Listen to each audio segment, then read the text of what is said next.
With the new My Lowe's Pro Rewards American Express card, earn 3 points per dollar spent on Lowe's qualifying purchases for the first 6 months after card account opening. Plus, save 5% every day on eligible purchases at Lowe's and earn points on eligible purchases everywhere else Amex is accepted. Card members get more at Lowe's. Subject to credit approval. 5% can't be combined with any other offer. Exclusions and restrictions apply. Points subject to loyalty terms at Lowe's.com/terms and credit reward terms at Synchrony.com/MLPRA-terms. Visit Lowe's.com/business credit. All episodes of A Trial by Podcast are for informational and entertainment purposes only. Much to their parents' dismay, neither host is a lawyer, journalist, or investigator. Just two people with microphones and Wi-Fi. All actions discussed are alleged, and all parties are innocent until proven guilty in a court of law. For the full legal mumbo-jumbo, check the show notes. On the night of September 28, 2000, former Indiana State Police Trooper David Camm came home from a church basketball game to find his wife Kim and their two young children, Bradley and Jill, shot to death in the garage of their Georgetown, Indiana home. Some believed it was David Camm himself who was responsible. He was a serial cheater with life insurance policies on his family, and his daughter's blood was found on his shirt. Others believed it was a convicted predator who had walked out of prison 3 months before the murders and whose MO seemed to fit the crime. Prosecutors would eventually argue that it was both men working together, despite there not being a single piece of evidence proving that they had ever even met. There would be 13 years of trials, convictions, appeals, reversals, alleged evidence suppression, and fabricated expert credentials. Blood spatter evidence that experts would eventually call guesswork used to convict a man twice. Jailhouse informants with violent criminal records of their own, a DNA database query that took 2 hours but wasn't run for 4 years, a prosecutor who allegedly lied to the defense, pressured analysts to change their testimony, and threatened a witness with obstruction charges when she refused to lie. Allegations of evidence tampering that reached into the police evidence room itself. This is the story of the Camm family murders.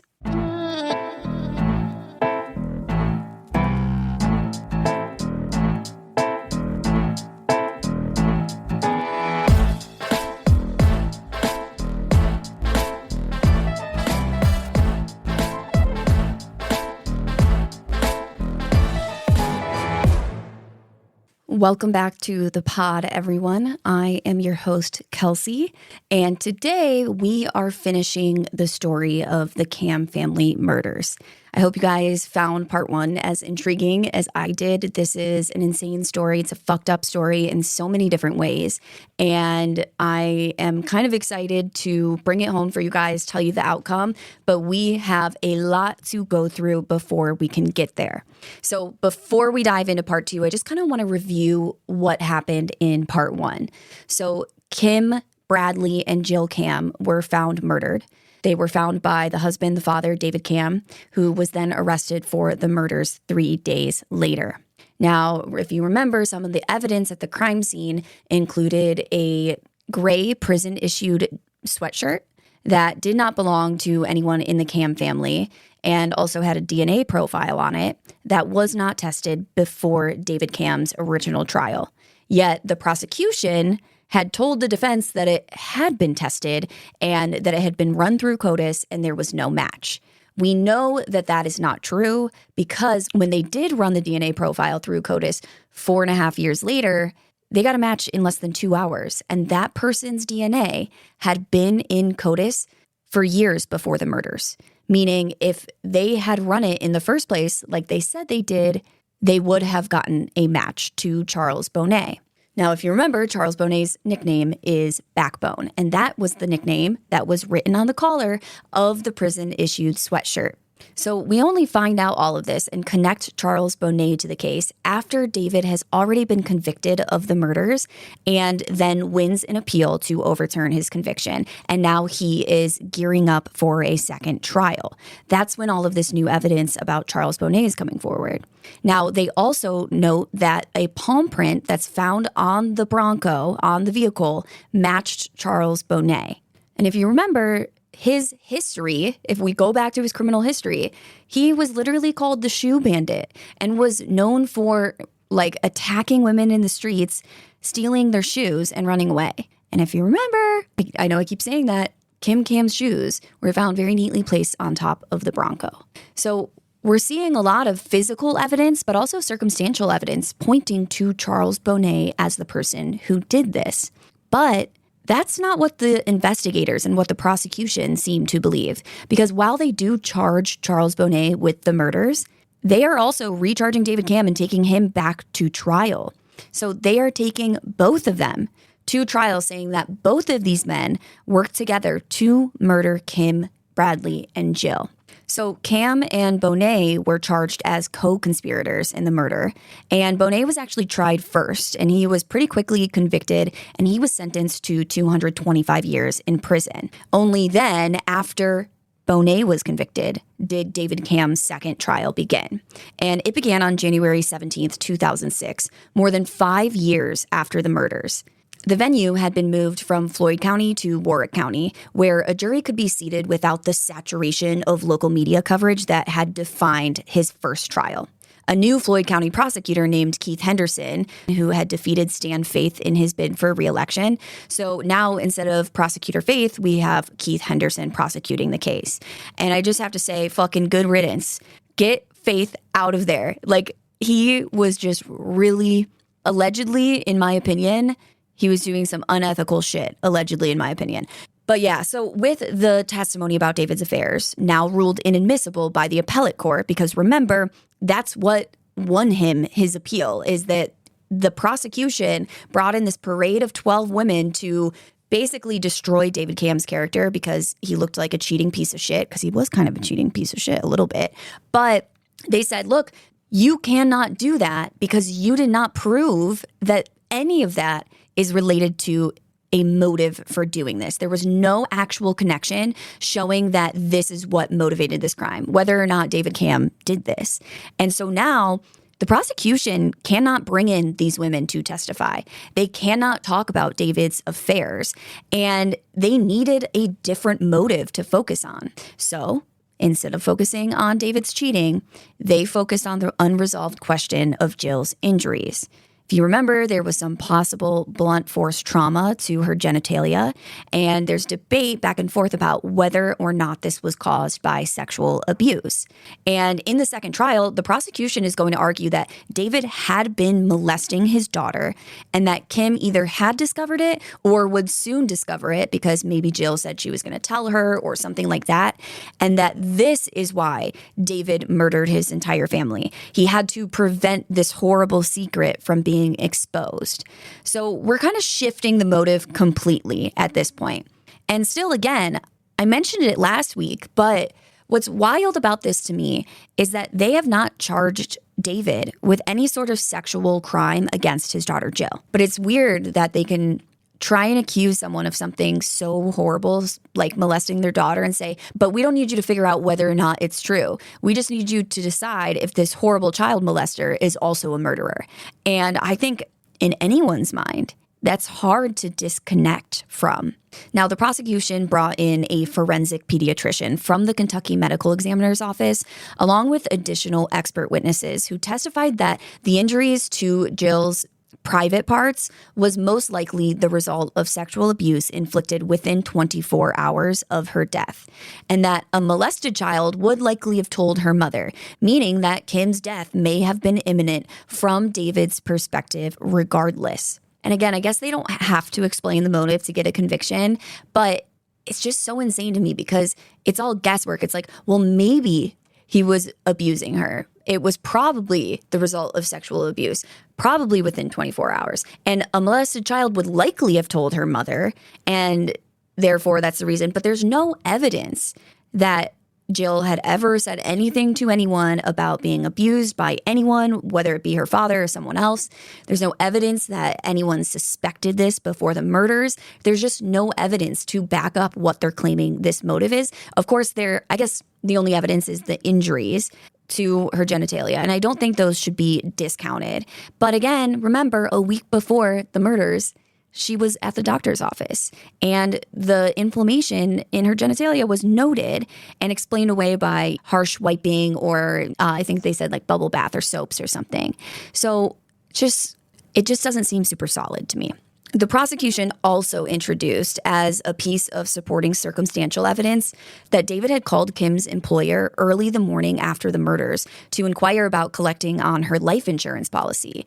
And so people frame this with a molestation allegation, and they're trying to paint this portrait of a man methodically securing his future, making sure that his horrible secret doesn't get out, making sure that he has money for himself.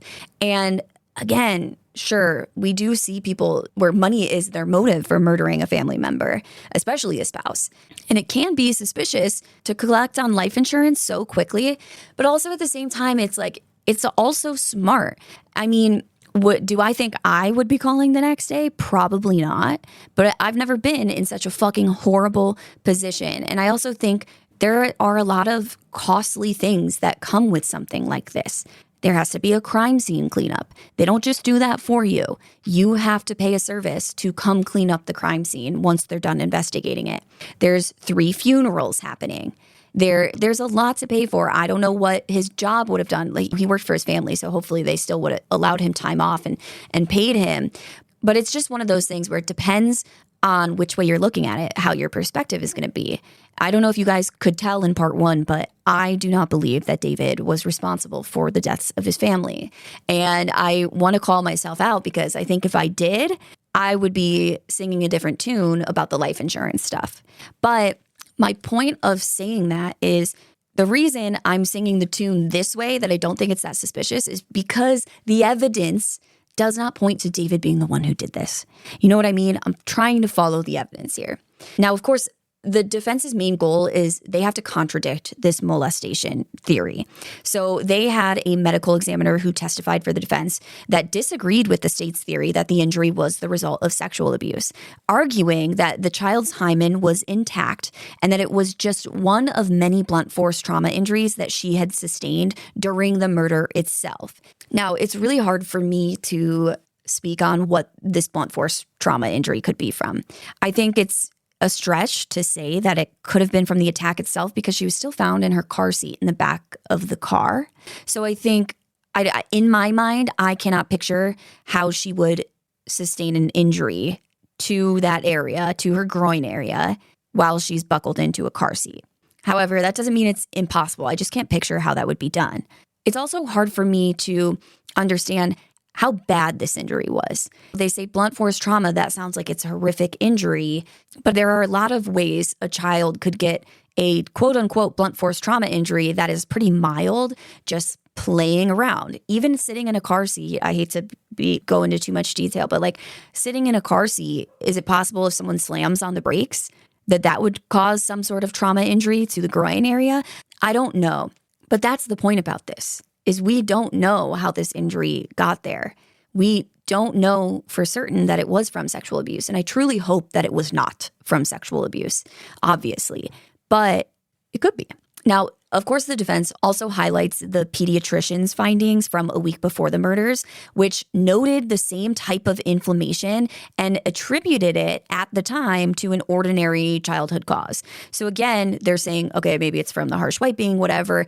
That's what's making me think that this blunt force trauma injury that was found during the autopsy wasn't that bad, because they're saying it was similar to the inflammation that was noted the week before.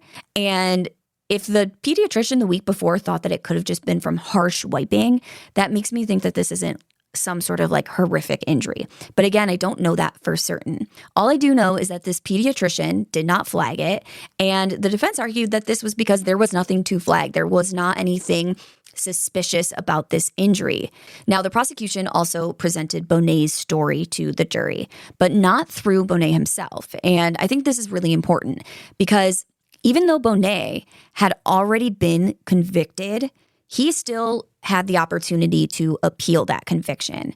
Therefore, he was still allowed to retain his Fifth Amendment right not to testify. And basically, if you're not from the U.S., I'm sure you probably know this because you listen to other true crime podcasts, but the Fifth Amendment basically protects you from self-incrimination. And so even though he's convicted, because he can appeal that conviction still, he still has his Fifth Amendment right not to incriminate himself. So Bonet's not testifying. He's not being questioned. but they are bringing in statements and recordings and sharing his story with the jury via other people, via other witnesses testifying, and via the attorneys who are questioning witnesses. And this is mainly done through investigators and detectives that spoke with Bonet themselves, and they're called to the stand and they're asked to recall what Bonet said, what his story was. And again, the story that they're pitching is that Bonet had gone to the Camm residence simply to sell David a gun, that David had taken it and shot his family, and that Bonet had just watched helplessly. And if you remember, he's got this detailed version of the story of where he gives David the gun. It's wrapped in that sweatshirt. He goes to leave. Then he hears the gunshots. He goes into the garage and he trips over Kim Camm's shoes. And so then he picks the shoes up and places them neatly on top of the car before he flees and runs away. And why the fuck would you do that? Why would you pick the shoes up and put them on top of the car? Especially when you know you just supplied the gun for a murder. Why would you want to touch anything in that room? It makes absolutely no sense. It's a stupid ass story. But that's the one that they were going with. And the prosecution was arguing that David Camm was the one who pulled the trigger. Now, obviously, Bonet's presence at the scene was undisputed. The prosecution accepted, and they said, yes, Bonet was there when the murders occurred. Now, the defense maintained that Bonet was the sole perpetrator and that David Camm had nothing to do with the crime. And in order to back this up, they provided details of his prior assaults on women, his sexual compulsion for feet, his alleged reputation for dishonesty, his failed stipulated polygraph test, which again, I don't carry much weight in polygraph tests, but when you throw it on top of all these other things, what might as well, right? And they also point to some certain inculpatory out-of-court statements that he made about this case. But here's the thing about all of this evidence, which is really circumstantial evidence that points to Bonet. The trial court excluded all of this evidence. They did not allow it. And my best understanding of why is because Bonet's presence at the scene was undisputed. So they're saying that because we know and we are admitting and acknowledging that Charles Bonet was at the scene at the time of the murders, his history and his character and all of these things are not relevant to whether or not David Camm is guilty of this crime. They are not relevant to whether or not David Camm was at the scene. And I honestly don't really know how to feel about this, guys. In my mind, my immediate gut instinct is that is absolute bullshit because all of the evidence, the physical evidence, is pointing at Bonet. And so this circumstantial evidence that shows, oh, he's the type of person that would do this type of crime, it seems very, very relevant to me. But at the same time, I do understand that Charles Bonet is not the one on trial here. David Camm is. So I don't have a legal perspective because I have no legal background. So if anyone out there has a legal background, I would be really interested to hear your opinion on this. To me, this seems so fucked up, but I also think that there's probably historically legal reasons why this is done because it led to someone having an unfair trial in a certain case or something like that. But I couldn't really find more information on it. I just think this is so relevant to whether or not David Camm did this. But apparently the court didn't think so. So the jury would never hear about the shoe bandit. They wouldn't hear that Bonet had failed that polygraph, which that one I agree with. I think that's fine to leave out because we know polygraphs are bullshit and they're also relying on Bonet's story, on his confession, what he says happened. So you don't want to establish him as a liar legally because polygraphs don't actually tell us whether or not someone is a big fat liar.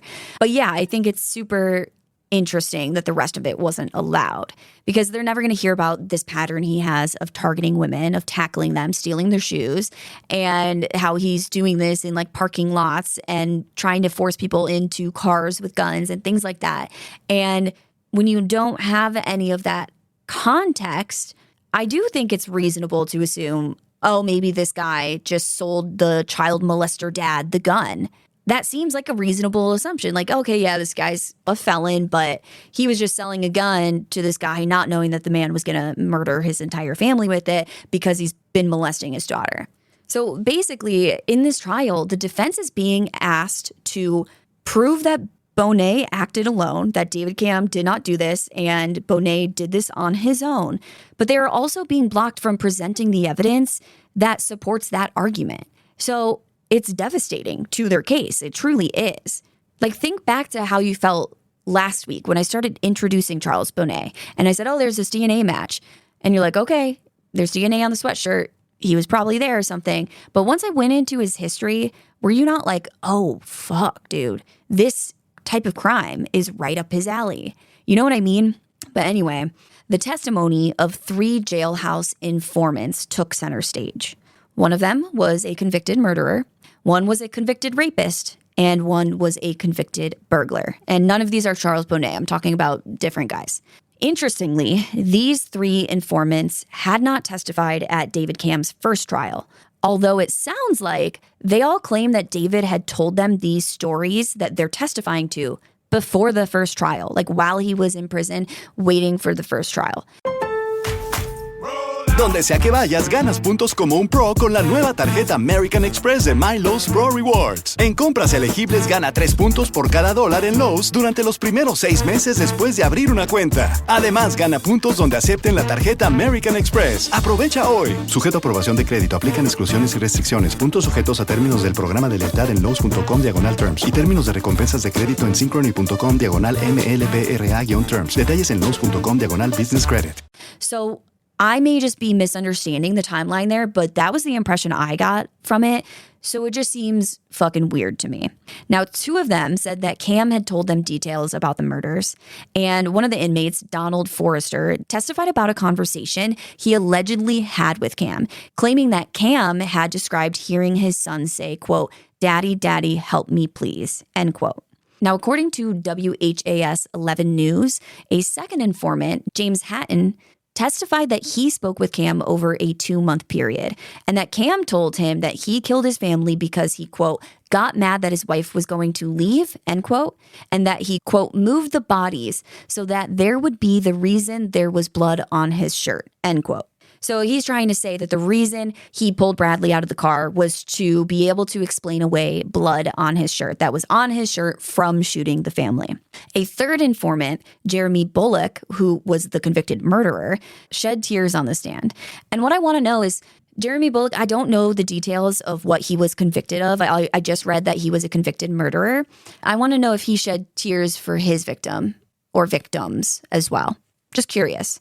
But yeah, the defense is obviously fucking pissed about all 3 of these guys being able to testify. Defense attorney Catherine Lyell, who's defending David and who had been the one to win him that appeal, she noted that Forrester was heavily medicated on morphine and that Camm had never been friends with him. There were no witnesses from the prison who said that they were like buddy-buddy. She described Hatton as a serial snitch who had given police information on 3 separate murder cases, telling the court, quote, "He keeps on trying, I'll say that. He hasn't been sprung loose yet, but he still gives it the effort of perseverance," end quote. Huzzah to Catherine Lyell. But this guy's like, oh yeah, everyone's just confessing to me in prison. I'll testify. Now, when Prosecutor Henderson was later asked why Camm would steadfastly maintain his innocence for 5.5 years to everyone except for his cellmates, he offered no real answer. He didn't really have a good explanation for this. Now, there was also the matter of a man named Ronnie Weldon. Weldon was another convict, and he had seen the story on the news, and he came forward to tell prosecutors, the defense, and the Louisville Courier-Journal newspaper that several months before the murders, while Bonnet was still incarcerated, Bonnet had vowed to kill a policeman's family and frame him for the crime. If you remember, when he had kidnapped those 3 girls, or he had held them at gunpoint or whatever in their apartment, he had slammed down the image of like the framed picture of one of the girls' dads who was in a police uniform in the photo saying, "I hate the police." So now this guy's coming forward saying, hey, by the way, he told me he's going to frame a man for killing his entire family just because he's a cop, because he hates cops. Weldon said in an interview with the Courier-Journal newspaper, quote, "He said he could blow the whole family away. He said, yeah, I'm capable of that," end quote. Now, Weldon, he had come forward, but he was not allowed to testify at David Camm's trial. And you know what I gotta say, guys? I don't think David Camm did this. I think this is the right call. I don't believe this man's fucking story at all. I don't believe that, first of all, I don't think that Bonet did this just so he could like frame David Camm. David Camm wasn't even a state trooper anymore. Like, yeah, he had been kind of recently before the murders, but why would it be David Camm? Why would it just makes no sense? And I think that guy is absolutely full of shit, and he should not have been allowed to testify at this trial. I think that was a good call. Now, something else came out during the second trial. So we've got the DNA analyst who we talked about at the end of the episode last week. Her name is Lynn Scamahorn, and she took the stand during the second trial to describe an encounter that she said she had with Stan Faith during and leading up to the first trial. She said that prosecutor Faith, who again was the prosecutor on the first trial, she said that he had contacted her privately during a break in her testimony and pressured her to change what she said, specifically to testify that she had found David Camm's DNA on the Backbone sweatshirt, when in fact, she had found no such thing. She says, and again, these are allegations. These are according to someone. This has never been proved in a court of law, and there's no proof that he said this except for what she is telling us. But she says that she refused him, and when she refused, Faith threatened to charge her with obstruction of justice. And apparently, as she's on the stand testifying to this story, she's like breaking down as she recounts it. So again, these are just allegations. We don't have a recording of him saying this. But what would her motivation be to make this up? I don't understand that. On top of that, I want you to also remember that fingerprint analyst John Singleton, he had reported a similar encounter to Scamahorn's. He claimed that Faith wanted him to, quote, shade testimony, end quote, while testifying the then unidentified palm print on Kim Camm's Bronco that was later determined to belong to Charles Bonet. So if you remember, Faith had asked him to say, it could be David Camm's. He didn't want him to say it is definitely David Camm's, but he wanted him to say it's consistent. It's possible that this palm print belongs to David Camm. Even though Singleton had ruled out definitively, he said it is not possible that this palm print belongs to David Camm. And Faith asked him to pretty much fucking lie on the stand about it. Of course, Singleton said no, and he does testify to this. Again, these are allegations that Stan Faith said this shit, but blah, blah, blah, blah, blah. But there's two of them saying it. That's all I got to say about it. Now, Lynn Scamahorn wasn't just there to testify about prosecutor Faith. She was there to confirm what testing had established, that Jill's blood was found in 4 separate areas of David's t-shirt, Bradley's blood in 4 to 5 areas concentrated on the chest, and no blood at all was found on the gym shorts that David was wearing that night. And of course, we know that this is going to be a huge topic of conversation. We know why Bradley's blood is there, because he pulled him out of the vehicle and tried to resuscitate him. But Jill's blood and that apparent high velocity impact spatter, that was really what did it in the first trial. That is, I think, one of the biggest pieces of evidence that convicted David Camm. And it was actually the thing that first led to David's arrest. If you remember, we've got this guy named Robert Stites, and he had been the original crime scene analyst whose conclusions about that blood on his t-shirt led to the probable cause affidavit and David's arrest. Now, at the first trial, Stites had claimed to be a PhD candidate in fluid dynamics, a professor at Portland State University, and a veteran of homicide investigations for the Army, for naval intelligence, and for the FBI. So this is like an impressive roster of experience. This is an expert, right? And at the first trial, prosecutor Faith treated him as such. He repeatedly referred to Stites as professor. As he's questioning him, Professor Stites, what do you think about this? Okay, professor, what about this? But it turns out Stites was not a professor. And according to police1.com, quote, Stites never pursued a degree in fluid dynamics or had taken a single course in the field. In fact, he had failed a chemistry course in college, end quote. So he's not a professor. Not only is he not getting his PhD in fluid dynamics, he literally has never taken a class about it. So we've knocked out 2 of his 3 credentials. And the third credential is that, okay, he has all of this experience analyzing blood spatter at crime scenes and testifying at murder trials after doing these analyses. And he's done this for the Army, for naval intelligence, and for the FBI. But here's the thing, is at the second trial, Stites said under oath that he had never testified as a blood spatter expert prior to David Camm's first trial. So he himself is admitting that he never testified on cases for FBI, naval intelligence, or whatever the other one was. So he lied. And when he's shown a copy of his 2002 testimony from the first trial, he acknowledged that during the first trial, he claimed that he had been a blood spatter witness in 3 previous trials before David Camm's, which was a big, fat motherfucking lie. Now, the prosecution's star expert, that's what he was in the first trial. Stites was the star of the show. But it turns out the star expert witness was not an expert at all. And so the question becomes, well, why was he even brought in on the case to analyze blood spatter if he has no expertise in blood spatter? And the short answer is that he was not brought into the case to analyze blood spatter.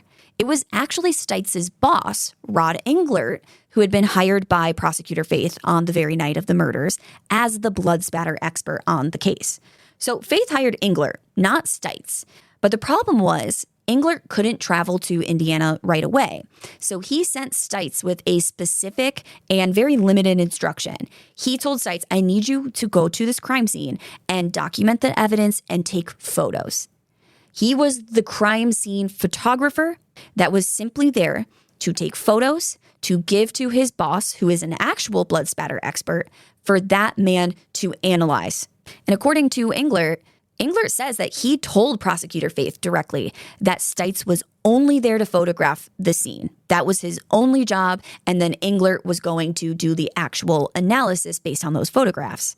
But despite all of this, Stites, first of all, did much more than photograph, but also, remember, he shouldn't have been allowed to, because the prosecutor on the case knows that he is only there to photograph. But despite all this, Stites examines the blood on David's shirt, and he declares that it is high-velocity impact spatter. And it could only mean one thing, that David was standing within a few feet of his daughter when she was shot and killed. And these conclusions were folded into the probable cause affidavit, like I said. And this affidavit was drafted by Faith before Englert had even reviewed the photos or the claims. And this affidavit is what led directly to David's arrest just 3 days after the murders.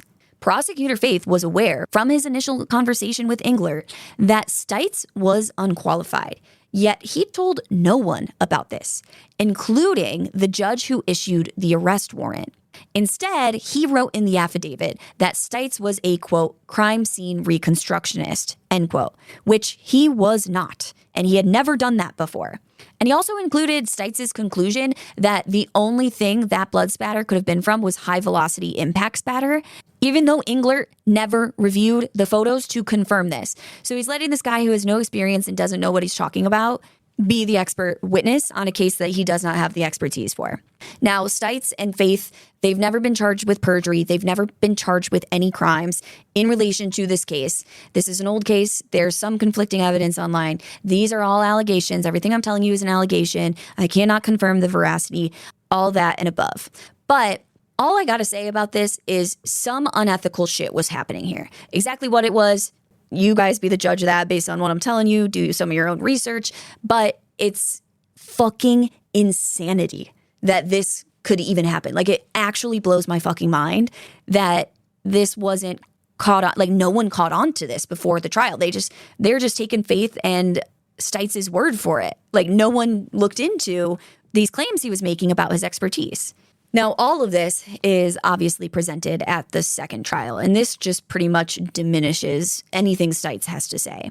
So the prosecution has to assemble basically like a new team of experts to carry the weight.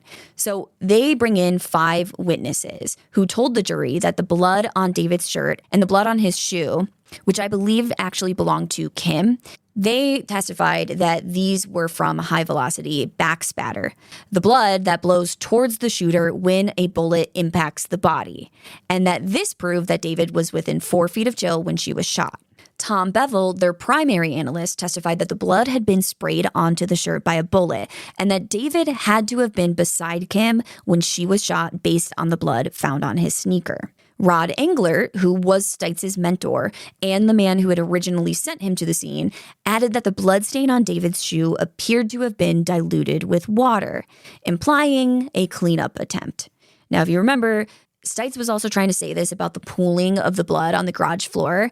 Oh, it's a cleanup attempt. Obviously, he diluted it with water, but we now know, and it was confirmed, that it was not diluted with water. It was simply serum separation, which happens very naturally in large pools of blood. Now, the defense put two analysts on the stand. They've got Bart Epstein, who was formerly the director of the Minnesota State Crime Lab, and he testified that the stains were transfer marks caused by David brushing against Jill's blood-saturated hair while reaching for Bradley in the back seat. Another expert, Paul Kish, testified very similarly, though he struggled under cross-examination when he couldn't specify exactly what mechanism had caused the transfer. And this was a gap that the prosecution exploited heavily. The jury wants experts who can answer all of the questions that are being thrown at them and have those answers match their theory. And so someone saying, I'm not exactly sure, the prosecution is going to really harp on that. The defense also pressed a fundamental anatomical point that the prosecution never convincingly answered: the fact that there was no blood on David's shorts. If he's shooting Jill and it's getting on his shirt, how is it not getting on his shorts as well? I don't know that that's the best point, but I do think it's an interesting question. Now, there was one significant legal development mid-trial that went somewhat underreported at the time. So for this second trial, like the first trial, David had been charged with 3 counts of murder, but a 4th charge was added to the second trial, and that was a conspiracy charge, because now they're saying that he conspired with Bonet to murder his family. But at the close of the state's case, the trial court entered judgment on the evidence in favor of the defendant on the conspiracy charge. The judge, in other words, found that the prosecution had completely failed to prove conspiracy as a matter of law and dismissed that count before the jury could ever even vote on it. So the judge himself is saying, you don't even have probable cause to show conspiracy, and therefore I am not going to let a jury vote on this. And I want you guys to think on this for a moment here. The reason that this was dropped is because there is absolutely zero evidence that David Camm and Charles Bonet knew one another. There's no phone calls between them. There's no transfers of money between them. There's no letters. There's no emails. I don't think they had texting back then, but there's no text. There is nothing. There's not a single witness who claims that they knew each other. And therefore, there's no conversations about David buying the gun from him. There are no conversations about meeting up. And actually, when Bonet is asked by detectives how he and David planned all of this and how the exchanges were made and all of these things, Bonet said that he would just have to swing by David's house and pretty much just hope he was home, I guess, to have conversations about murdering his family or at least selling him this gun. He just would swing by in person. I don't know, maybe I've lived too long in the cell phone era, but that just seems ridiculous to me. And so the judge is like, no, you can't even vote on this conspiracy charge because there's no evidence. But here's the thing that I really want to hone in on is that we know that Charles Bonet was at that scene. We know that he was there when the family was killed. He admits to being there when the family was killed, and he was convicted of the murders of this family. And the only thing linking David Camm to him are the murders themselves. Yet the judge is saying there is not enough evidence to prove conspiracy. There's not even enough evidence to charge David Camm with conspiracy. Yet this alleged conspiracy is the only thing that links these two men together. So in my mind, if you don't have enough evidence to even have the jury vote on the conspiracy charge, and you know Bonet was the one who was there, how do you not have reasonable doubt that David Camm was involved in this? And that's one of the things where it's like, I don't know if this is a mistake of the legal system. I don't know if this is just the jury, in my opinion, didn't make a right choice. But like, I just think you can't prove that he even knew Bonet. But we know Bonet was responsible for the murders. So how can you prove that David Camm committed these murders with Bonet when you can't even prove that the two ever fucking met? It makes no sense to me. But apparently, it seemed to make sense to the jury. And on March 3rd, 2006, David Camm was once again convicted for murdering his entire family. He was convicted on all 3 counts of murder, and he was sentenced to life without parole. The jury had deliberated on this case for 45 hours, and afterward, jurors explained that they had been primarily convinced by the molestation allegations, specifically the testimony of Dr. Spivak, who was the one that said that Jill had been molested within 24 hours of her death, rather than during the attack itself. Now, of course, after his second conviction, David appeals again, and the Indiana Supreme Court granted a second reversal. The court's language was direct and unsparing. It held, quote, "Missing from the record in this case is any competent evidence of the premise that the defendant molested his child, a hole in the proof that the state admits. With no evidence connecting the defendant to the injuries, the inquiry lacked purpose. The erroneous admission of speculative evidence and argument that the defendant molested his daughter, combined with the state's use of this evidence as the foundation of its case, requires the convictions to be reversed," end quote. And so I guess I don't know why I fucking harped on this for so long, because the court is agreeing with what I've been going on and on about, at least the Supreme Court is. And it's interesting. In the first trial, they can prove that David was having all of these affairs, but they couldn't connect it to any motive for murder. Then in the second trial, because they're not allowed to use all of those witnesses and they're not allowed to use the affairs as a motive, they pick something that they also cannot prove, which is the alleged molestation that there's no proof of. Because even if Jill Camm had been molested and that's what that injury was from, it could have been by someone else. Again, I truly hope that she was not molested. And if she was, I truly hope it was not by her father or family member. But there's no fucking evidence showing that David Camm molested his child. At all. At all. And sit with that for a moment. If he is completely innocent, he did not molest her and he did not murder his family, he had nothing to do with any of this. Imagine being this man. You come home from basketball, you find your entire fucking family murdered, your 5 and 7-year-old children. 3 days later, you're charged with the murders that you had nothing to do with, that you're trying to grieve the horrific, gruesome, brutal murders of your children and your wife, and you're arrested for those murders. And then, just icing on the cake, they say that you molested your 5-year-old daughter. If he is innocent, that is a fucking travesty, tragedy, I don't know what the fucking right word is, of epic proportions. And the court agreed that this conviction could not stand with it being based on this molestation allegation. And on top of that, because the molestation theory was not the only grounds for reversal, the court also found that the prosecution had improperly admitted hearsay testimony from Kim's friend, Cindy Mattingly.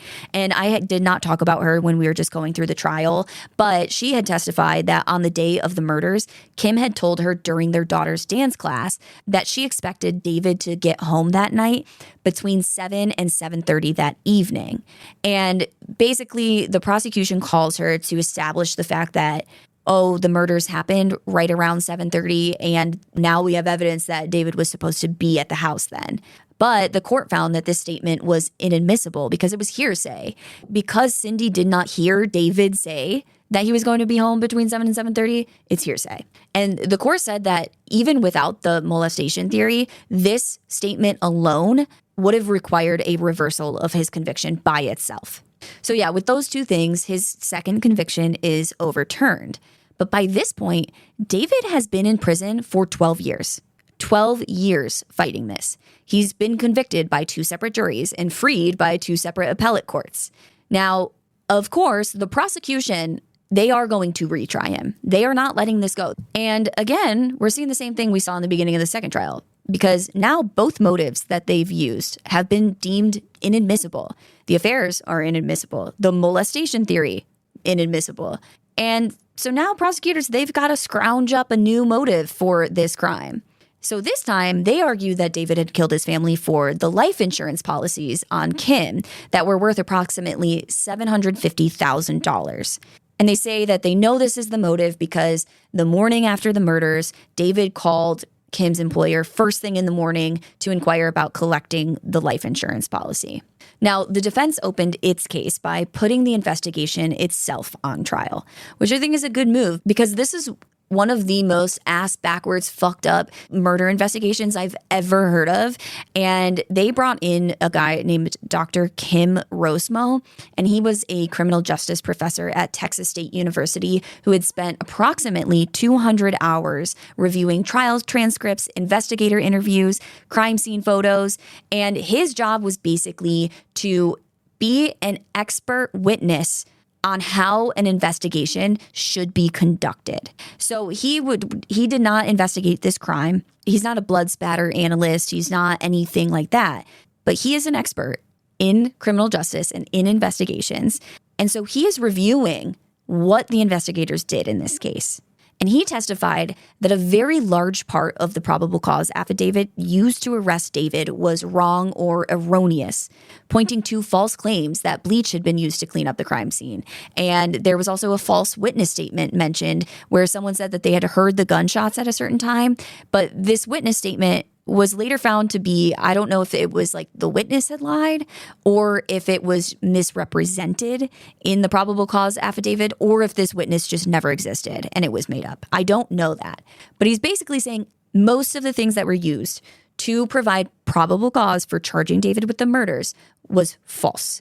The expert analysis by Stites, who was not a fucking expert, all of this stuff was false. And if you remove all of that from the probable cause affidavit, he's arguing that there wouldn't have been probable cause to charge David with this crime. He argued that from the moment that match came back showing that the sweatshirt had Bonet's DNA on it, that investigators immediately were treating Bonet not as a suspect, but as an anomaly to their theory that somehow had to be explained away, and that the entire investigation had been corrupted by confirmation bias from its earliest hours. Now, during the second trial, Bonet had been able to refuse to testify by invoking his Fifth Amendment right against self-incrimination. And this was a legitimate claim at the time during the second trial, because even though he was convicted, he still had appeals. He was still working his way through the appellate system. So anything he said at David Camm's trial could theoretically have been used against him in a future proceeding, in a future appeal attempt, or any future trial if he happened to win one of the appeals and get a new trial.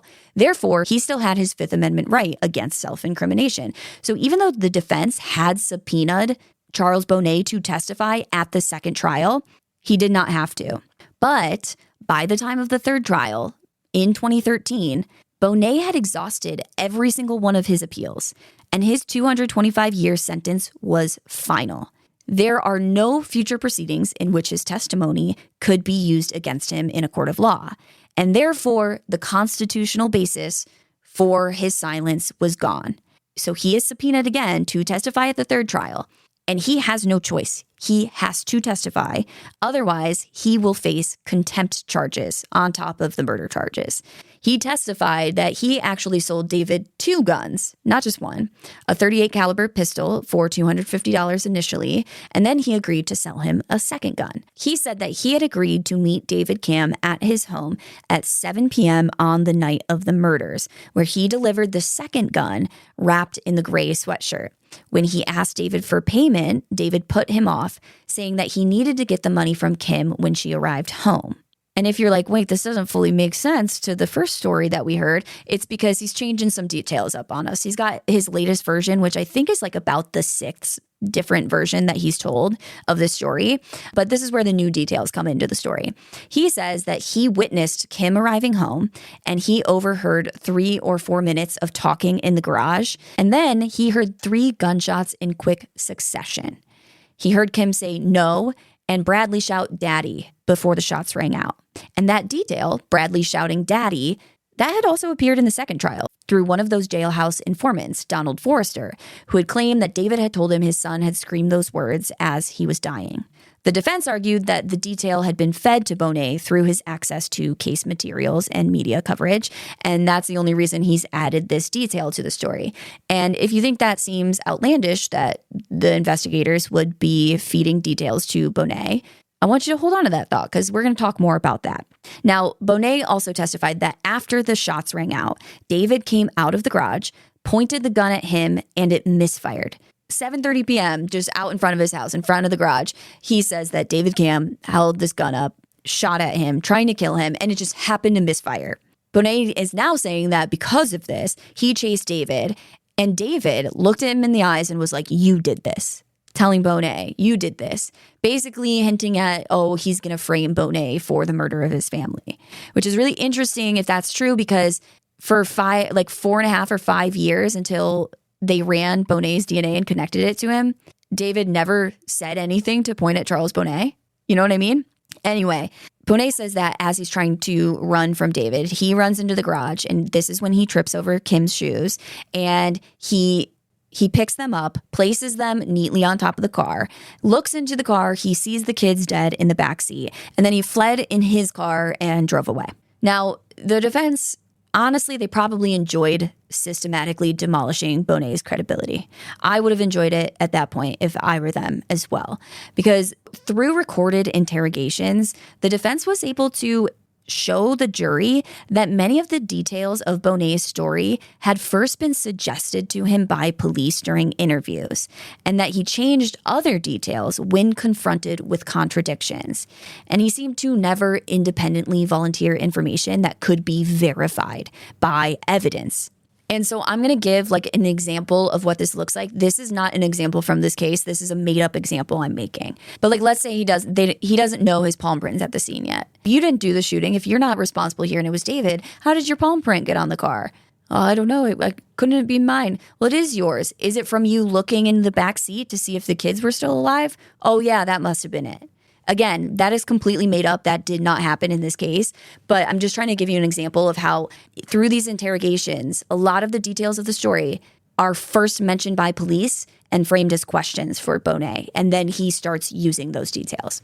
Now, Rosmo, who's basically the expert witness who is analyzing the investigation, he told the court, quote, "I think there were 6 different confessions from Mr. Bonet. I don't think Bonet ever told the truth about what happened. He's only telling the police enough to get around the last particular contradiction," end quote. The defense also presented Bonet's behavior after the murders as deeply suspicious. Bonet's ex-girlfriend, Mala Singh Mattingly, testified that Bonet returned to his mother's home just past midnight on September 29th, bleeding from a scraped knee, breathing heavily, and hyperactive. She told the jury, quote, "He opened up a jersey and showed me a weapon. I told him to put the gun away, carry it out of the house. I was scared," end quote. The gun itself was a problem. Bonet had testified that David took the gun he delivered and used it to shoot the family. And if that was true, Bonet should not have had one to show her when he got home that night. Mattingly also revealed that she had told investigators that Bonet had asked her to buy an untraceable gun for him only hours before the crime. And it doesn't really make sense if he was supposed to be selling an untraceable gun to David Camm. I don't know. Now, in the period after the murders, Bonet told another individual that he had, quote, 3 bodies, end quote, on his mind. The defense used this as evidence of consciousness of guilt, not the language of some frightened witness, but of a man who knew exactly how many people had died and felt the weight of it. I don't know that I agree with that analysis. I could see how if Bonet's bullshit story is true, which it's not, but if it were, let's say he was just selling David the guns, I could see someone who sold a gun and then watched a family get murdered with it being like, yeah, I have 3 bodies on my mind. But yeah, I still think his story is bullshit. Now, the defense also presented evidence that he had visited the graves of Kim, Bradley, and Jill after the murders. I could not, for the life of me, figure out what the evidence was that he had visited the graves. But I did see this reported in multiple sources, so I do think it's true. I just don't know what the evidence is, so I can't confirm it for sure. But they're presenting this saying that this is a show of remorse for what he did. But again, I think you could frame it either way and say, well, even if he just sold the gun, he could have remorse for doing that. Now, this is where it gets really fucking interesting, guys. Because you thought we were done with the twists and turns and fuck-ups. Nope, we got a lot more to go over. Because at trial number 3, the defense cited 33 undocumented and unrecorded phone calls between Bonet and the Floyd County Prosecutor's Office And all of these took place in the 2-week span between Bonet's DNA being identified and his arrest. And I want to be clear about what I mean by undocumented and unrecorded. Because obviously we know that there are 33 calls in a 2-week span. They are documented somewhere. And where they're documented is in call logs. So there are call logs that show at this time, this phone number called that phone number, and they were on the phone for this many minutes. But there is no documentation in the investigation files from what I could find. That's my understanding of it. There's no documentation of these phone calls being had or what they were about, what they spoke about, why they happened. There's no recordings of the phone calls. There's no transcripts of the conversations. And there's not even notes about what was discussed on these calls between the prosecutor's office and who is going to become a defendant in a murder investigation.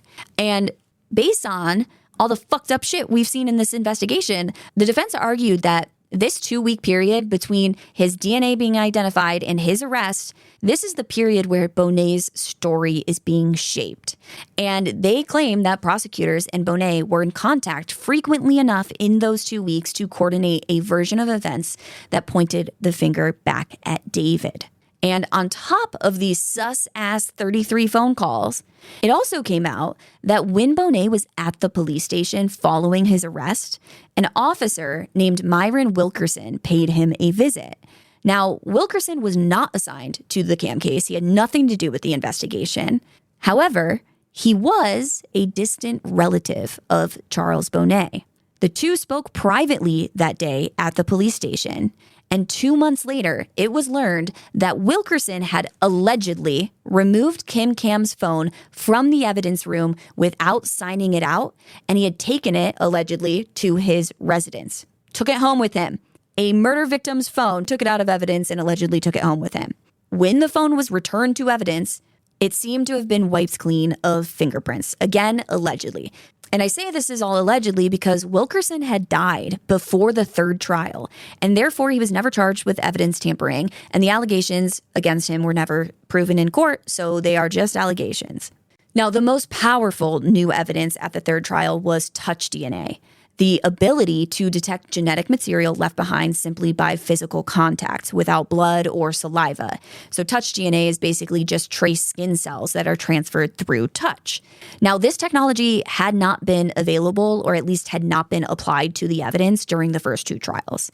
But prior to the third trial, Dr. Richard I. Kellenbloem, a Dutch forensic scientist and one of the world's leading experts in touch DNA analysis, he conducted new testing on the victim's clothing, and he produced what the defense considered the single most devastating piece of evidence in 13 years of litigation.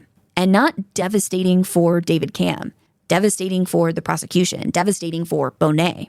The doctor testified that he found touch DNA that was consistent with Bonet on Kim's underwear, on the arm of her shirt above an abrasion thought to result from a struggle with her killer, on one of her fingernails that had been broken off during the struggle, and on the stomach of Jill's shirt. Now, I want to be very clear about what consistent with Bonet means, because this is not a match. When you hear like the DNA had a match, that's like the odds of this having this high of a match are 1 in 1 billion. Or something like that. Like huge numbers would indicate a match. Now, there are partial matches from partial profiles that are relatively convincing based on the numbers that aren't matches like that. Like it might be, it's a 1 in 10,000 chance that someone's DNA would match this DNA profile this closely. Something like that, that's relatively convincing. However, in this case, I could not find the numbers for every single touch DNA test. But I did find one number, and this refers to the fingernail, the DNA that was found on the fingernail. Again, we've only got partial profiles because it's touch DNA, and it was found that it was 1,975 times more likely to have come from Charles Bonet than for it to come from someone else. So I just want to be realistic about what conclusions we can draw from this. I don't think we can say Charles Bonet's DNA was found on her underwear. I think we can say that it may have been found on her underwear, but we will never know. Still, I don't think it fucking matters because there are 5 billion other things that are pointing at him in this case. But this is just another thing pointing at him. And do I personally believe that this DNA profile, because all of these DNA samples, they're consistent with each other. Like they're believed to belong to one person. So do I believe that this DNA profile that was found on Kim's underwear, on the arm of her shirt, on her broken off fingernail, and on the stomach of Jill's shirt, do I believe it belongs to Charles Bonnet? Yes, most likely I do believe that it belongs to Charles Bonnet. I think it's from the struggle. I think it's from him removing her pants because if you remember, she's found nude from the waist down.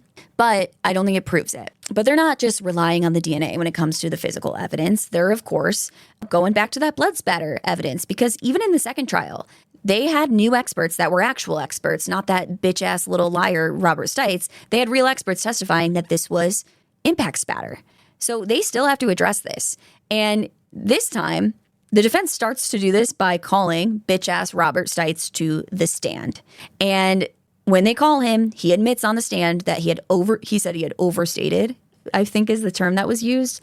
But he said he overstated his credentials and experience, and he had never investigated a crime scene before working on the Camm case. He admitted that he had only been sent there to take photos of the crime scene. He said that he had not used a microscope to examine the blood stains on the shirt. And he also admitted that he had not properly tested all of the spots on David's shirt that he identified as blood stains to actually confirm that they were even fucking blood, which it probably is blood. I'm not arguing that.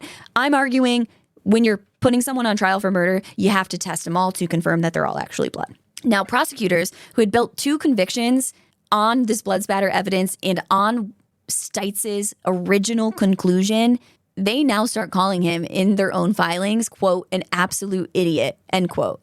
I don't know where that quote came from, like what documentation, but apparently someone called him an absolute idiot, like part of the prosecution team.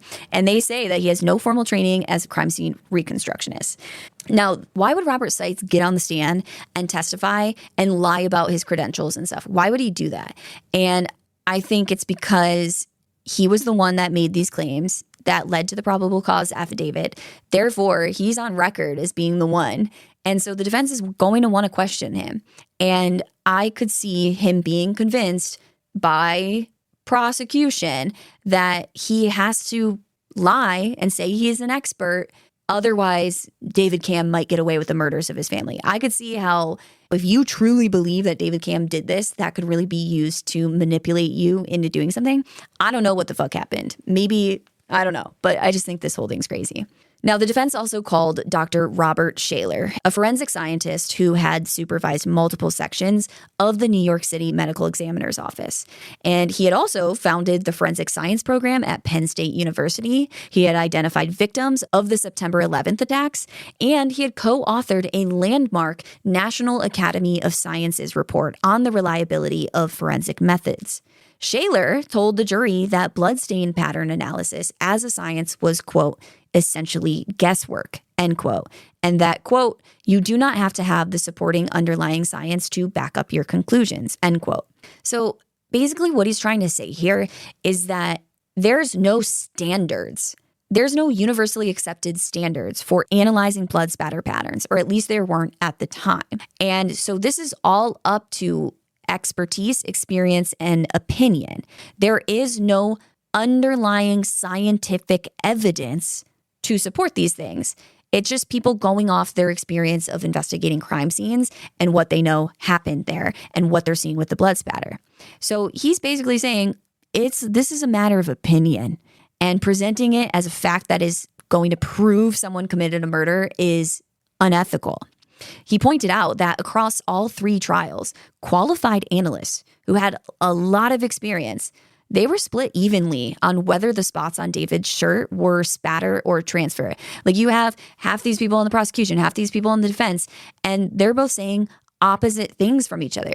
But these are all, besides fucking bitch-ass Robert Stites, these are all very experienced people who know what they're doing. And the reason that they can be so split on something like this and both sides be so sure of their position is because it's subjective. It's not objective. It is not an objective science.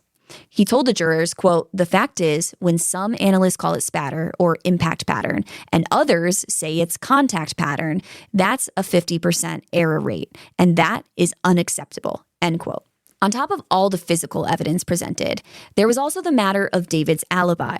As they had at both prior trials, the men who had played basketball with David that night returned for a third time to testify. Remember, 11 men said that they were with David from 7 p.m. till after 9 p.m. playing basketball at the church down the street from his house.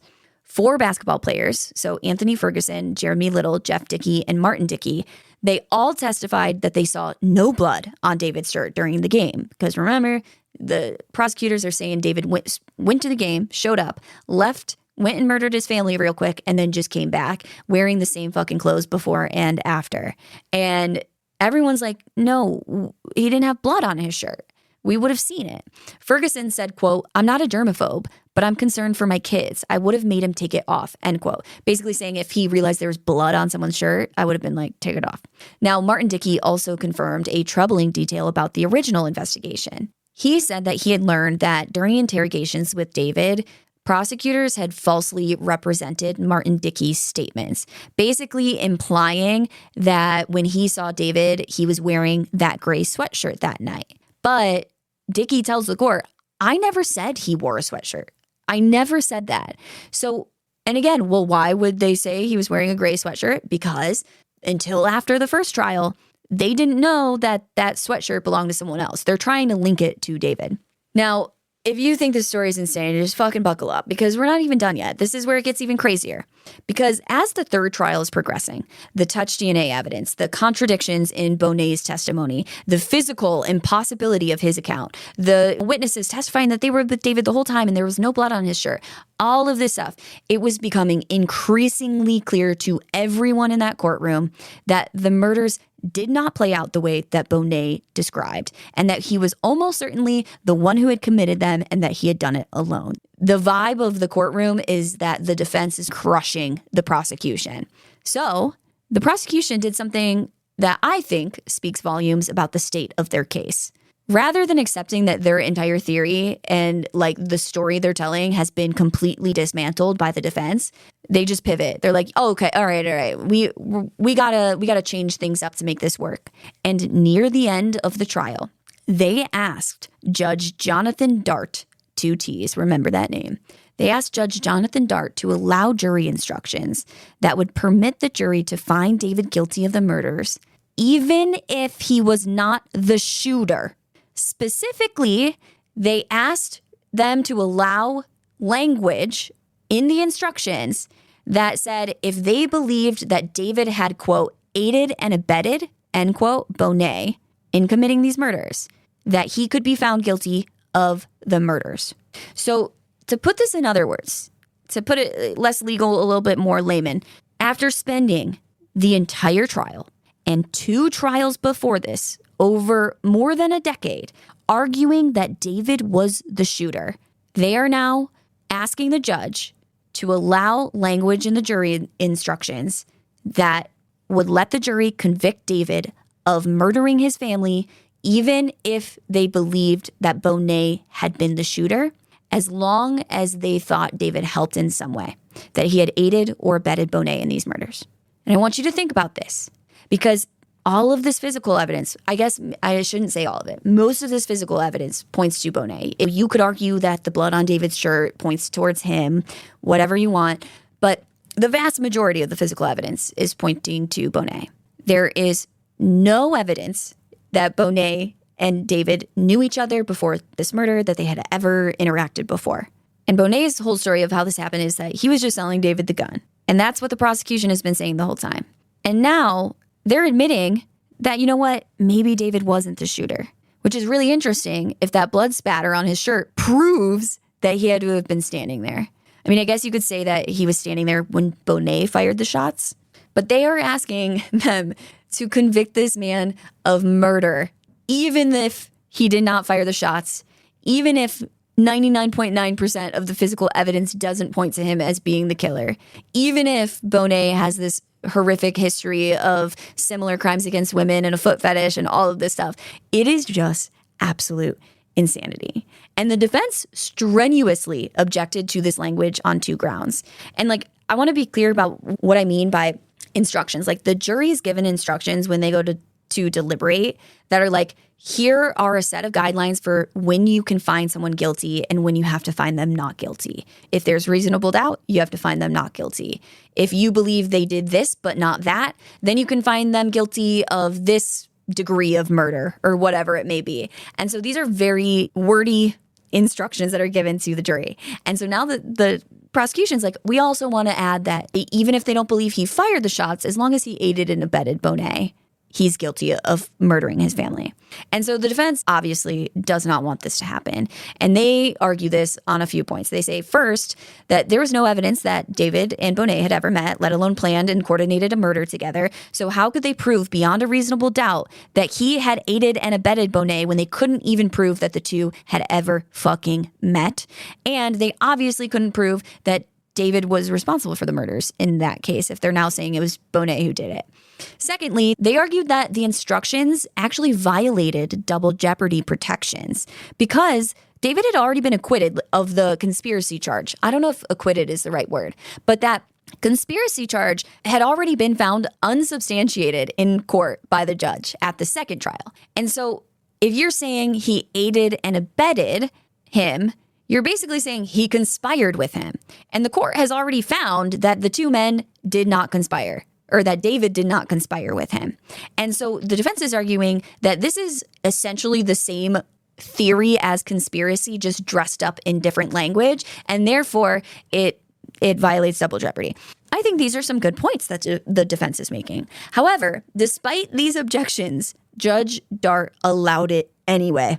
And I feel so strongly that this is actual fucking insanity, but I think that maybe my judgment's being clouded by the fact that I do not believe that David Camm had anything to do with this.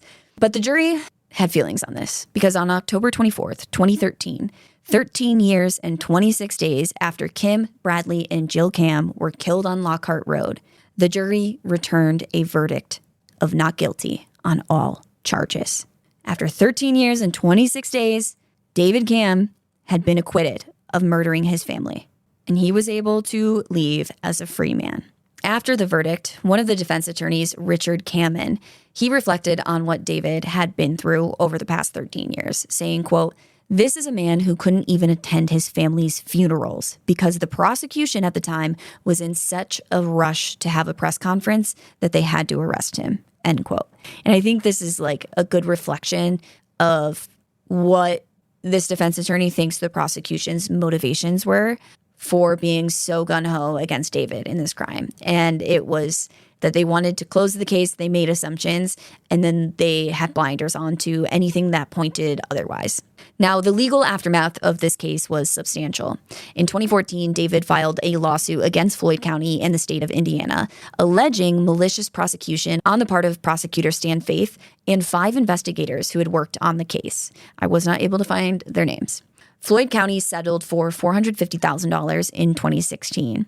The federal lawsuit against the state took much longer.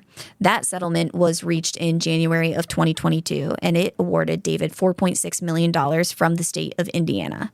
As part of the agreement, David agreed not to bring any further legal action against the defendants, the state, the Indiana State Police, or the estate of Stan Faith, who had died before the federal case concluded, because obviously Stan Faith was one of the main issues in this case, in my opinion. David also received an undisclosed amount from the insurance carriers that covered the expert witnesses who had testified against him at trial, meaning the men who had allowed Robert Stites on the stand as a qualified expert, knowing that he was not a qualified expert, they had to pay out as well. So I believe this would refer to Rod Engler at least, because he knew that Stites wasn't an expert. So how did he not know that Stites was testifying, and why didn't he stop it? I don't know. Then on August 17th, 2023, nearly 23 years after the murders, a Floyd County Circuit judge granted 3 separate $1 million judgments against Charles Bonet, one for each member of the Camm family that he had been convicted of killing. And they ordered Bonet to pay David Camm $3 million, of which obviously David Camm will never see a penny. Charles Bonet remains at the Pendleton Correctional Facility, and he has maintained in various forms and with various degrees of qualification and various different stories and all of this stuff that David Camm was the one responsible for the deaths of the Camm family. He told a reporter in 2018 that he thinks about Kim, Bradley, and Jill every day, and that he has a photograph of them on his cell wall. That makes me want to skin this man alive. Absolutely fuck you, Charles Bonet. I don't want to even harp on it because I'll just get going, but that is so fucked up. Where did he get this photograph? Someone take that away from him, please. Take that away from him. But he basically tells this reporter that, oh, I should have called 911 that night and I chose not to, and that's my regret. But he doesn't really feel guilt because he wasn't responsible for the deaths. So yeah. Now, Kim's parents, Frank and Janice Wren, they have never stopped believing that David is guilty. From what I could find, like the latest reports that I could find, they actually filed a wrongful death lawsuit seeking the insurance and the retirement funds that Kim had left behind, but they dropped this suit in 2014. And you guys know how I feel. My belief is that David is not guilty and was not involved, but I was not there. I do not know David. I do not know Kim. I was not in the courtroom at all of these trials. I was not working with the prosecutors. I don't have all of the information. I don't know the Camm family. I don't know what kind of man David was, except that he was the kind of dude who would cheat on his wife. And I'm sure there are tons of pieces of evidence that I have not read about and that I have not conveyed to you guys. And there's just information I don't know. Frank and Janice care more about this case than probably anybody else on the planet, except for David Camm if he is innocent. And I totally respect their opinion. And I'm not going to speculate on why they believe that David is responsible. And I feel guilty disagreeing with them.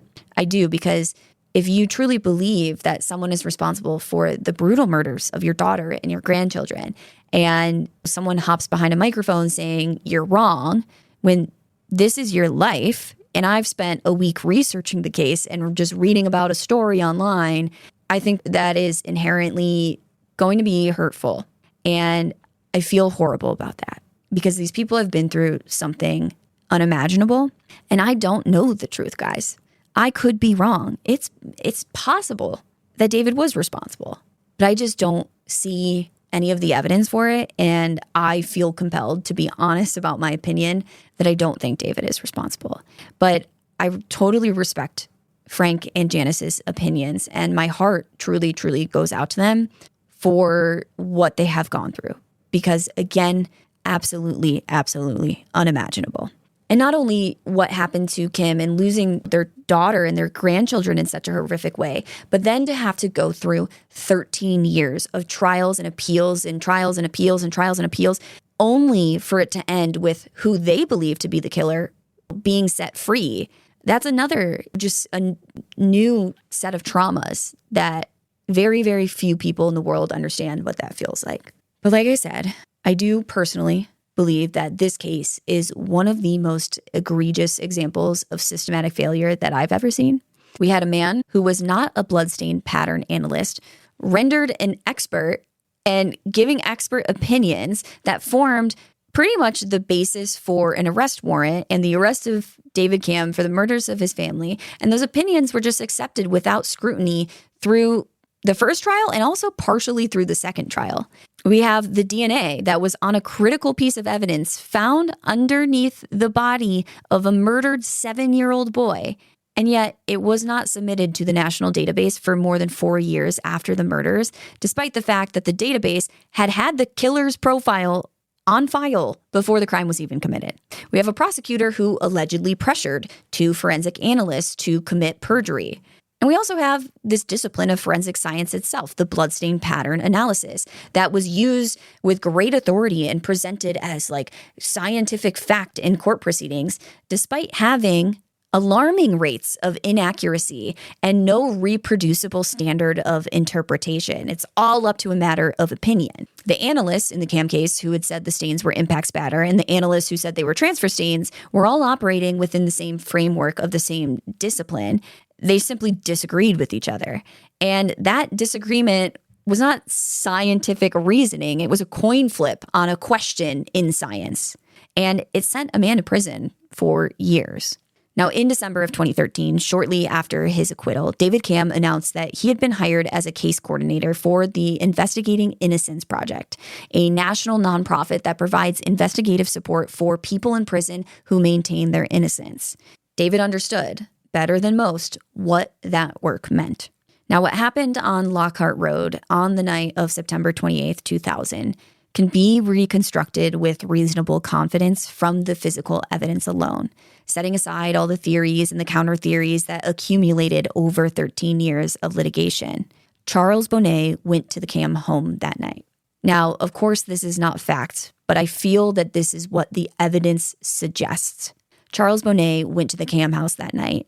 His DNA, his palm print, his prison sweatshirt, and the biological trace of him left under Kim Camm's fingernails and on Jill Camm's shirt all place him there, in proximity to the victims at the time of their murder. His documented history of attacking women, of stealing their shoes, and the specific and predatory fetish that explains the only truly inexplicable detail of the crime scene. Those shoes that were arranged very carefully on the roof of the Bronco. This all together completes a portrait. The evidence supports that Charles Bonnet killed Kim Camm and that he was motivated by whatever was motivating him to commit those other crimes. Why he killed Jill and Bradley, one can only guess, but I would imagine it's simply because they were there. But the law's answer and the full human truth of a thing are not always the same. And there are things that remain technically unresolved in this case. One thing is whether or not David Camm knew the man who killed his family before that night, whether there was any connection, any transaction, any thread between them that the investigation failed to find.